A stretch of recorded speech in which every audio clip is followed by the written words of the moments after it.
എല്ലാ ഗൃഹോപകരണങ്ങൾക്കും ഫിനാൻസ് സൗകര്യം. 20,000 സ്ക്വയർ ഫീറ്റിൽ ഗൃഹോപകരണങ്ങളുടെ രാജധാനി.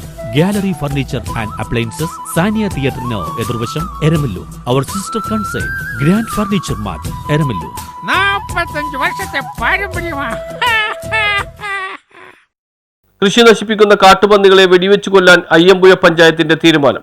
അയ്യമ്പുഴ പഞ്ചായത്തിൽ കൃഷി നശിപ്പിക്കാൻ എത്തുന്ന കാട്ടുപന്നിയെ വെടിവെക്കാൻ പഞ്ചായത്ത് കമ്മിറ്റി തീരുമാനമെടുത്തു. അയ്യമ്പുഴ പഞ്ചായത്തിൽ 70% ആളുകളും കൃഷി ചെയ്ത് ഉപജീവനം നടത്തുന്നവരാണ്. കാട്ടുപന്നികൾ വലിയ നാശനഷ്ടമാണ് ഓരോ കർഷകനും ഉണ്ടാക്കുന്നത്. ഇതുമൂലം കൃഷിക്കാർ കൃഷി നിർത്തേണ്ട അവസ്ഥയാണ് ഉണ്ടാവുന്നത്. പഞ്ചായത്ത് എന്ന രീതിയിൽ കർഷകരെ കൃഷിയിടം സംരക്ഷിക്കുവാൻ സോളാർ ഫെൻസിംഗ് ഇട്ടുകൊടുക്കുന്നുണ്ടെങ്കിലും മറ്റുള്ള സ്ഥലങ്ങളിൽ കൃഷി വ്യാപകമായി കാട്ടുപന്നി നശിപ്പിക്കുന്നുണ്ടെന്ന് കണ്ടുകൊണ്ടാണ് ഇത്തരത്തിൽ ഒരു തീരുമാനം എടുത്തതെന്ന് പഞ്ചായത്ത് പ്രസിഡന്റ് PU ജോമോൻ അറിയിച്ചു.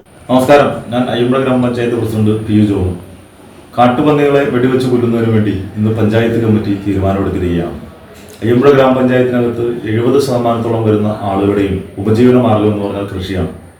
എന്നാൽ ഈ കൃഷി മുന്നോട്ട് കൊണ്ടുപോയത് വിളവെടുക്കുന്നതിന് കാട്ടുപന്നികൾ വലിയ ശല്യമായി മാറിക്കൊണ്ടിരിക്കുകയാണ് ഈ പഞ്ചായത്തിനകത്ത്.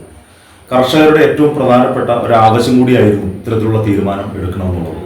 അതിന്റെ ഭാഗമായി തന്നെ ഇന്ന് പഞ്ചായത്ത് കമ്മിറ്റി ഇത് ഈ പറഞ്ഞ രീതിയിൽ തീരുമാനമെടുക്കുകയും വെടിവെച്ച് കൊല്ലുന്നതിനൊരു തീരുമാനമെടുക്കുകയും ഈ പഞ്ചായത്തിനകത്ത് ഇത്തരത്തിൽ ലൈസൻസ് ഉള്ള തോക്കുള്ള ആളുകളുടെ ലിസ്റ്റ് തരുന്നതിന് വേണ്ടി തഹസിൽദാരോട് ലിസ്റ്റ് ആവശ്യപ്പെടുകയും ചെയ്തിട്ടുണ്ട്. തീർച്ചയായും കർഷകർക്ക് വേണ്ടിയിട്ടുള്ള ഈ പഞ്ചായത്തിന്റെ ഏറ്റവും പ്രധാനപ്പെട്ട തീരുമാനങ്ങളിൽ ഒന്നായി ഇത് മാറും എന്ന് ഉറപ്പാണ്. News bureau, Kalady.